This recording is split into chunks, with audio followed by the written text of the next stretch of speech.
Let's talk about your files for a minute. On your PC, you had a program called Windows Explorer, and you could use that to navigate to whatever folder you wanted and open the files that were in there. Well, there's a very similar program on the Mac, and it's called Finder. Finder is this happy blue smiling guy right here. So whenever you want to work with your files, all you have to do is click on him, and a Finder window will open. By default, you're going to go to a special folder called All of My Files. This is not actually a folder on your computer. It's just a compilation of all of the files that are on your computer. So that's a great place to look for files. Now on the left here, let me drag this out so you can read it a little better.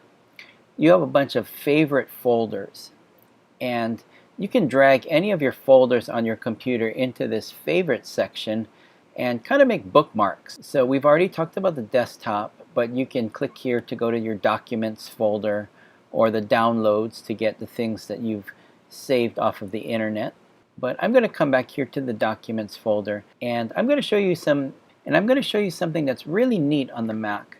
The Mac has these different Finder views. So you're probably used to seeing something like this on your PC, little thumbnails, right? Or a list view with information about each file.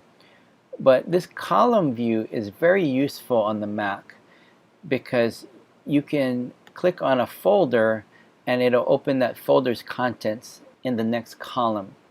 And then if you click on a file, that file will give you a little preview in the next column and some information about that file. In this case, this is an image file, like a JPEG, and I even get the dimensions of this image, which is 600 by 600 pixels. I get the size of that image as well.